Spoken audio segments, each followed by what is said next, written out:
Eder. Mac. Pallister. Avrà avuto un bel po' da raccontare Liliana a Claudio la mattina del 13 dicembre, dopo 2 giorni che non si sentivano, almeno telefonicamente. Dopo essere stati insieme con Claudio il 10 dicembre, Liliana il giorno 11, a partire dalle 10:30.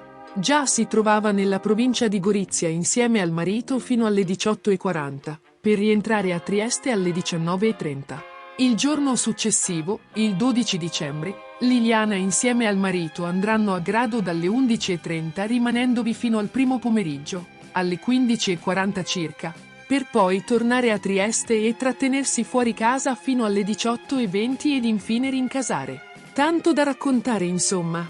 Raccontare presumibilmente anche della giornata che Liliana avrebbe trascorso quel famoso 13 dicembre in Slovenia, visto che è stata proprio Liliana a telefonare allo Sterpin alle 8:44 minuti e 38 secondi per trattenersi in una lunga conversazione durata 16 minuti e un secondo. Peraltro, Liliana doveva trovarsi anche fuori casa, perlomeno distante da via Verrocchio, visto che il suo telefono aggancia la cella di via Giulia 77. È plausibile che quella mattina, prima di recarsi in sauna, Liliana abbia espletato delle commissioni e potrebbe essere che in quella giornata del 13 con il cielo nuvoloso, sia passata proprio davanti al negozio di Iva la fruttivendola indossando per l'appunto un cappotto nero, così come Iva dichiarò di averla vista nelle prime testimonianze, con un cappotto scuro, versione poi modificata in giubbotto. Un cappotto nero come quello che Liliana indossava nelle ultime foto scattate dal marito quel giorno del 13 dicembre e mostrate dallo stesso in un noto programma televisivo.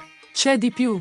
Una tale Paola Calabrese avrebbe affermato che Sebastiano Visintin le consegnò nel 2022, forse come regalo, un suo cellulare. Ma se il telefono le è stato consegnato dal Visintin nel dicembre 2022, le indagini erano ancora in corso e quel telefono non sarebbe mai dovuto entrare in possesso ad alcuno, perlomeno la signora Calabrese. Alla luce di quanto ora disposto dal GIP dovrebbe informare gli inquirenti ed eventualmente consegnarlo in questura come fece a suo tempo Gramegna Giuseppe con gli hard disk che Visintin gli consegnò pochi giorni dopo la scomparsa della moglie. Ehi, non dimenticare di iscriverti a questo canale.